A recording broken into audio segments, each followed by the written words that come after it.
International superstar David Bowie has died this morning after a battle with cancer. And a group of volunteers is doing what they can to help those left out in the cold. And Powerball dreams just keep getting bigger by the day. We will have the latest on the historic lottery rise and more, starting right now on WKYT.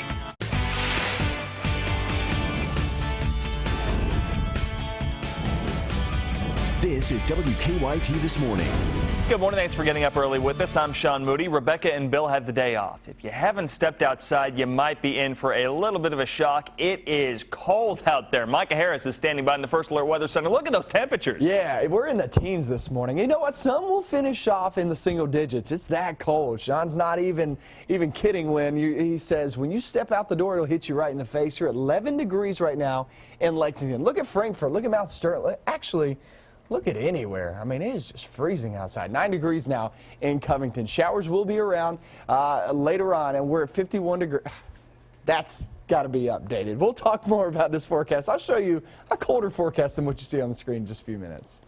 It sounds so warm. We begin with a breaking news alert this morning. Singer David Bowie has died. The innovative singer lost an 18-month battle with cancer. The legendary artist was best known for his eccentric personality and his pop music.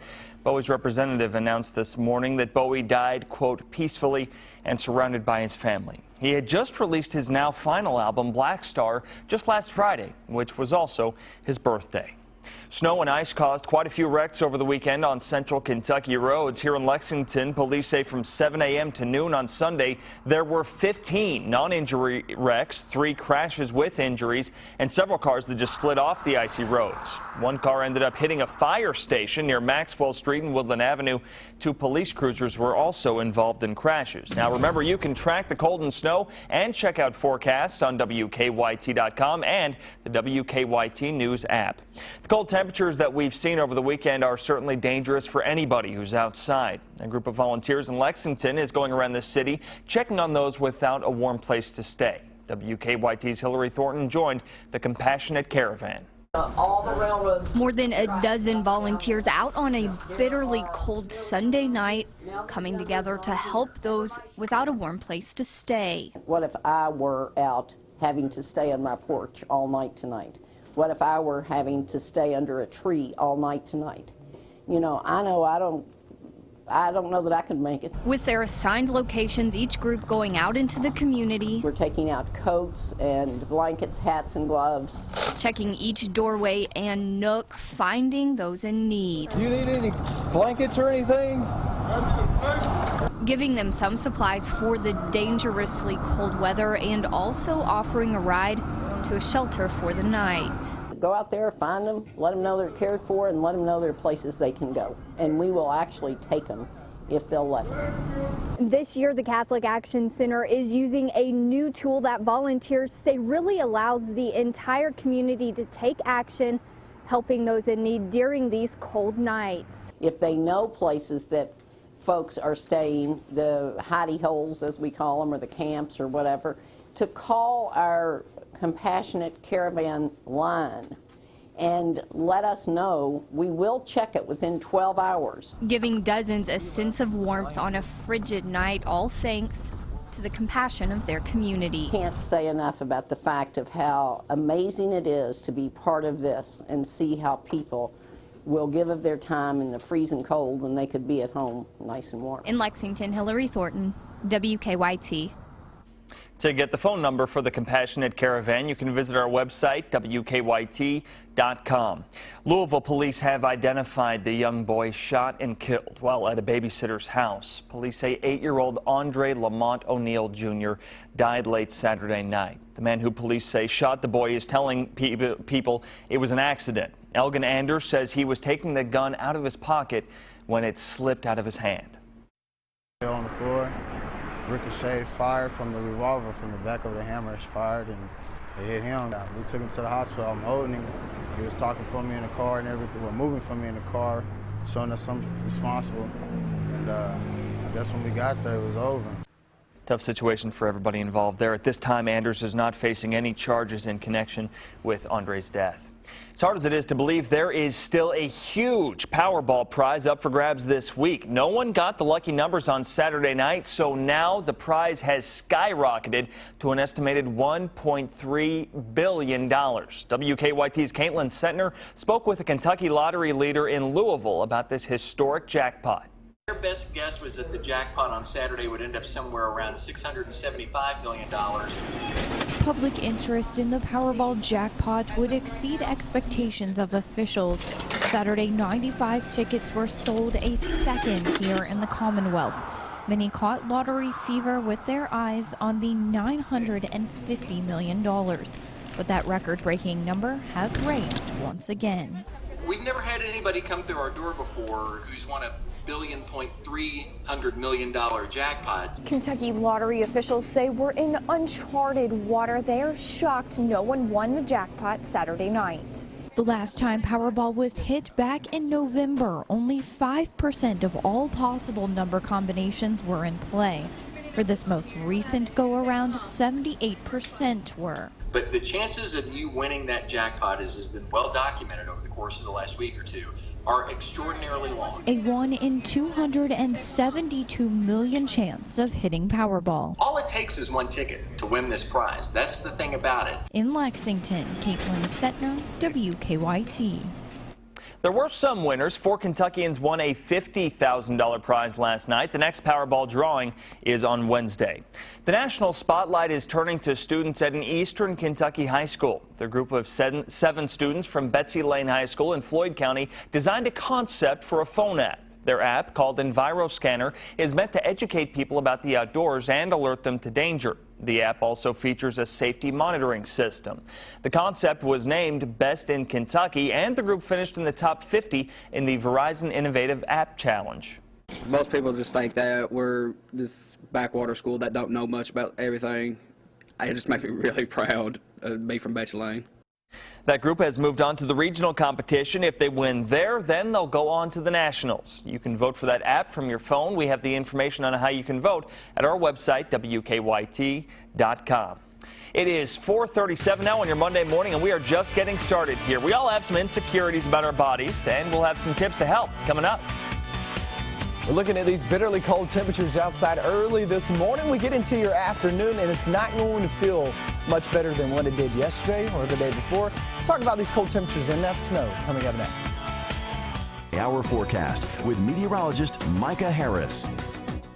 And the beat goes on with these cold temperatures, and we're looking outside, holding on to just a bitterly cold start, clear skies, and that always leads to some really cold conditions during the winter months. Here's live sky camera, and there is your shot outside with clear skies. And some of us do have a few clouds. If you do have some clouds laying around, especially down toward the southeast, that's where we could pick up a few flurries flying around at this moment. But for the most part, it's just going to be clear and very cold. We're at 9 degrees now in Covington. Head up towards Cincinnati, and that's the coldest spot. But I'll tell you this, 9 degrees, 10 degrees, 11 degrees, 12 degrees, trust me, it'll all feel the same. It's just bitterly cold. A big jacket, big coat will be needed this morning. 9 degrees down in Wayne County, and we're at 14. Trio of those from Somerset all the way to London, work down the Howard Rogers Parkway, go a little bit north of that, into Jackson and Breathitt County, now at 14 degrees. We go through the day, it gets better. I guess that's the way you can put it. 29 degrees by the afternoon. That's still very cold, still well below average, but at least we'll stay dry for today. Now go into the night and into tomorrow. That's going to be a different story. We actually have some snow on the way, and this will be an impact on our commute for some, not everybody, but for some there on Tuesday.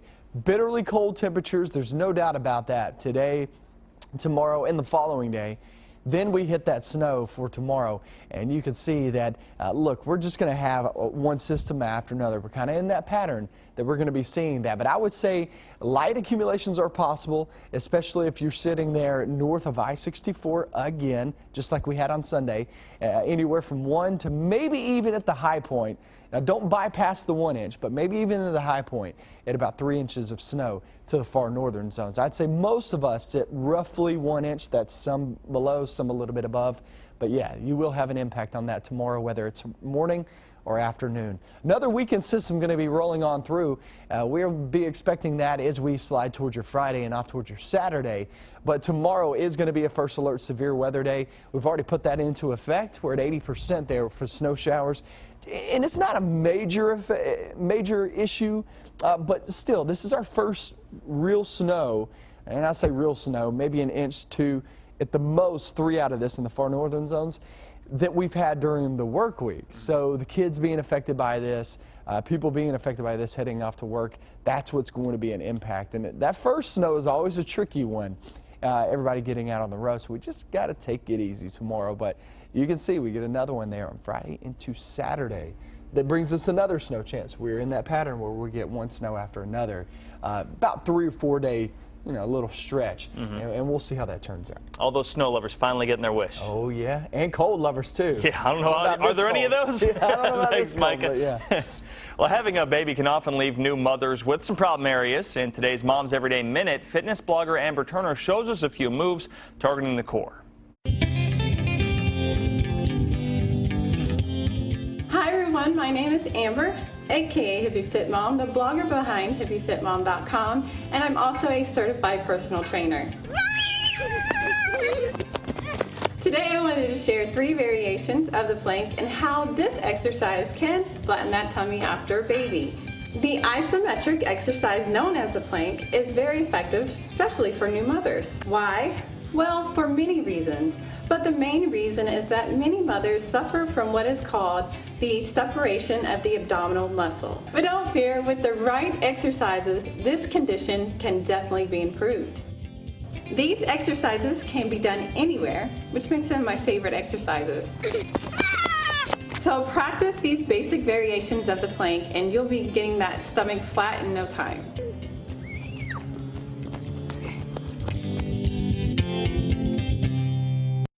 All right, for these tips and more, just head over to WKYT.com and click on Moms Every Day. It is 4:45 now on your Monday morning. When we come back, the Mexican drug lord known as El Chapo has been caught.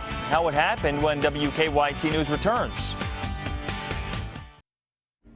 Welcome back to WKYT this morning. In a bizarre twist in the story of Joaquin El Chapo Guzman, while on the run, the drug kingpin held a secret meeting with Oscar-winning actor Sean Penn. Wei Zhang explains how the meeting may have played a role in his arrest. The world's most notorious drug lord, Joaquin El Chapo Guzman, was photographed shaking hands with actor Sean Penn. The men met secretly in the Mexican jungle last October, 3 months after El Chapo escaped from a Supermax prison.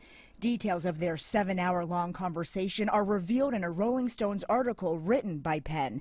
In it, Guzman talked about his Sinaloa cartel, saying, "I supply more heroin, methamphetamine, cocaine, and marijuana than anybody else in the world."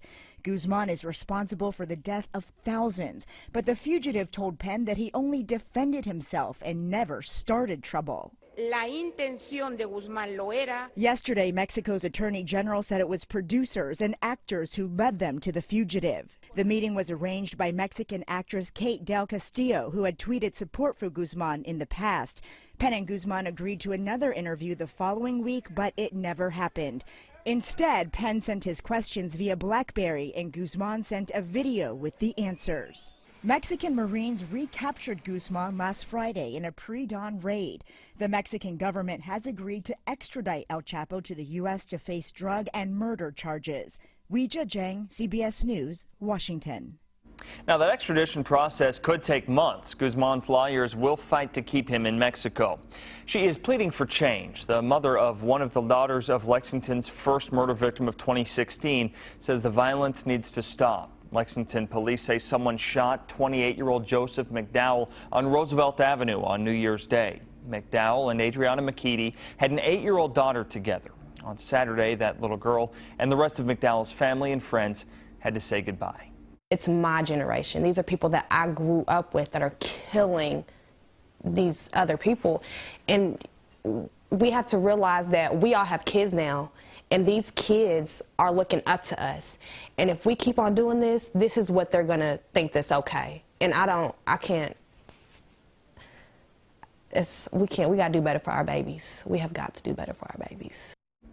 So far, police have not made any arrests, and they haven't released a motive for that shooting either.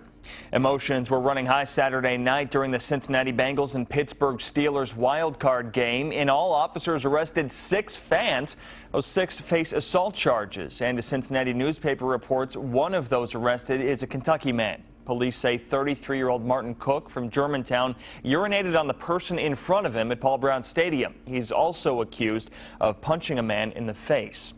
The father of 2 men injured during a hit and run last month in downtown Lexington says one of his sons had to have a leg amputated this week. William Hockaday says his son William is now in a critical care unit at UK Hospital. Doctors amputated his left leg. He says his other son, Clarence Hockaday, is still waiting to have surgery. Lexington police say driver Eziel Iraola Lovaco hit and seriously injured the 2 brothers and a 3rd man, Michael Nipper, back in December. Officers say Iraola Lovaco was drunk. His bond sits at $23,000. With these cold temperatures outside, animal care and control officers are reminding families to bring their pets inside overnight. The National Weather Service has issued a wind chill advisory, and when that happens, people in Jessamine County are required by ordinance to bring dogs inside. Jessamine County leaders will be out looking for anyone violating the ordinance, and they're asking people to call 911 and report any dogs found outside. Lexington police are trying to figure out what caused a 2-car collision on Sunday afternoon. Police say a truck and a car crashed near the intersection of Paris Pike and Old Paris Road just after 5:30. The impact of that collision rolled the truck over. Police say everyone walked away from that crash. Steve Harvey's infamous mistake during the Miss Universe pageant has certainly taken on a life of its own, and with awards season now in full swing, the TV star has not been able to see the end of this joke. The Golden Globes last night had actor Jamie Foxx announcing the winner for Best Original Score, and he decided to have a little fun with it. I'm sorry, folks. I made a mistake. It's right here on the card.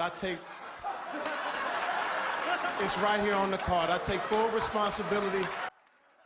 It will never, ever get old. The actual winner in that category was Quentin Tarantino's new film, The Hateful Eight. You can see all the winners from last night on WKYT.com. Kentucky State Police have arrested 2 men for murder in Greenup County. Troopers say 48-year-old Johnny Clark and 21-year-old John Clark shot and killed 35-year-old Todd Rowe Saturday morning. Troopers say an argument led up to the shooting. Both of those men are charged with murder. Law enforcement in Garrett County have canceled a golden alert for a missing man. Police in Indiana found 26-year-old Dusty Apollo Robbins this morning. He went missing on Friday afternoon. Officers tell us Robbins is safe and okay. 4:53 now on your Monday morning. Coming up next, we will take a look at some of the other stories we're working on this morning, and we'll have another look at your chilly morning forecast. It's 4:56 now on your Monday morning. Now it's time to take a look at some of the stories we are working on for you this morning. A man was shot around 2 o'clock this morning by police in Georgetown. Police tell us that the officer went inside the home where he saw the suspect who had a gun. They say the suspect pointed his gun at the officer and then was shot. He was taken to UK Hospital. We will have more for you as this story continues to develop. The standoff in Oregon has been going on for a little more than a week now. The group of protesters took over federal buildings and a wildlife refuge last Saturday. The armed group has caused some concerns in the area, actually leading to public schools closing all the schools last week. We will have an update on that situation coming up. And now for a last look at our chilly weather this hour. Micah? Yeah, we're at 11 degrees and in many locations. 10 degrees now in Frankfort. We just updated there in Jackson at 13 degrees. It is a cold, bitterly cold start as you take off this morning. You'll need the coat by the afternoon, too. It's just one of those days. 29 degrees by the afternoon. So we're still well below average, but we do get above average in the forecast. But that's after we actually see some snow. The snow flies in here tomorrow, so it looks good today. It's going to be cold today, but it doesn't look great tomorrow. I'll show you how that snow is going to impact your plans going off into tomorrow morning and then through the afternoon. Coming up with another 2 hours, WKYT News.